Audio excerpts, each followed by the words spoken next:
supaya kita mendapatkan apa, pahala yang mengalir terus ya amalnya. Dan yang ketiga adalah doa anak soleh.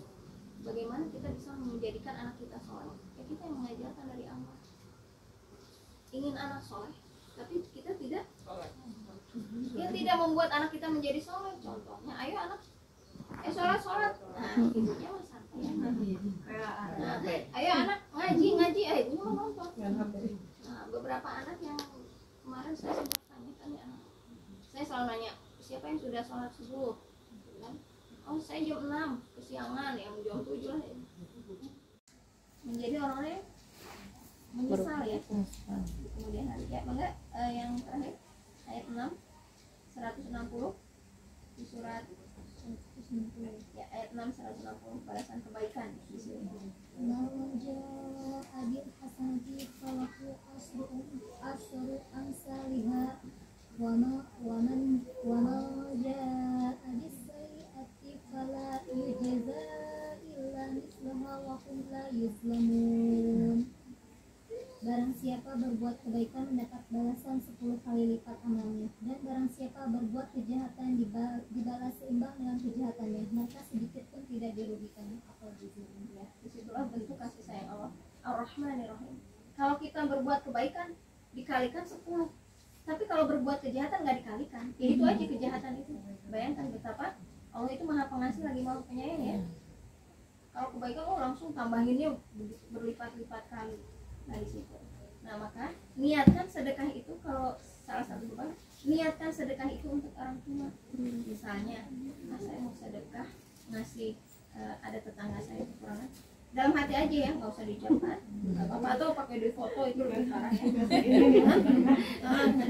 Pokoknya dalam hati, intinya niatnya, ya Allah saya sedekahkan ini untuk orang tua saya, pahalanya gitu. Itu insya Allah sampai. Jadi banyak cara-cara berbakti kepada orang tua di saat orang tua sudah meninggal. Kemudian apa? Kitanya juga ketika kita sholat ya, ketika kita memberikan sedekah untuk orang tua kepada kita juga. Oh iya, tentu saja kepada kita. Kan ketika kita berbuat kebaikan, maka balik juga. Contohnya kita mendoakan ya, ada orang menzalimi kita, kemudian kita mendoakan kebaikan buat dia, maka malaikat pun mendoakan kita. Misalnya ini ada tetangga kita misalnya utang ditagih malah marah, ngamuk gitu ya, kita doanya jengkel ya, kita doain ya, jangan jangan yang buruk, ya Allah berikanlah tetangga ini rezeki yang banyak supaya dia bisa bayar gitu ya. Nah, nanti itu malaikat itu mendoakan kita untuk engkau juga. Jadi untuk engkau juga, jadi apa yang kita ucapkan baliknya ke kita. Ucapan baik baliknya baik ke kita, ucapan buruk ya baliknya buruk.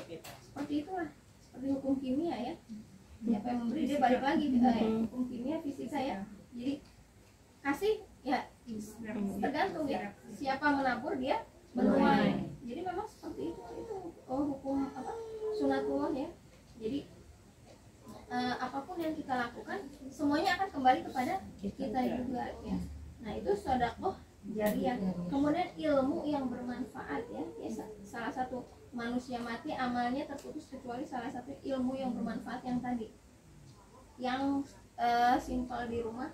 Ajarkan anak untuk sholat, ajarkan anak untuk baca Quran, ajarkan anak untuk bersikap baik. Ketika mengajarkan anak untuk sholat, fungsinya apa sih? Untuk kita juga, karena dia akan mendoakan kita. Bagaimana anak bisa mendoakan kita kalau anaknya nggak sholat? Sedangkan satu kali tidak sholat aja tidak diterima doanya selama 40 hari. Terus bagaimana kita akan mendapatkan ya pahala yang mengalir dari anak kita kalau kita hanya sendiri tidak mengajarkan kebaikan kepada anak? Masa orang lain yang mau doain kita?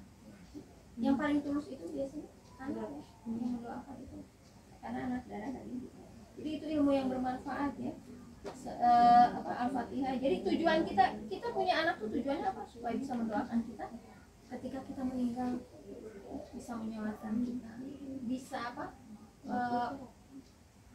senantiasa bersedekah untuk kita ya. Jadi itu anak soleh yang mendoakan kita ya. Ya insya Allah Allah alam bisawab ya, tidak bisa Semoga apa yang saya sampaikan itu ya bermanfaat untuk kita semua.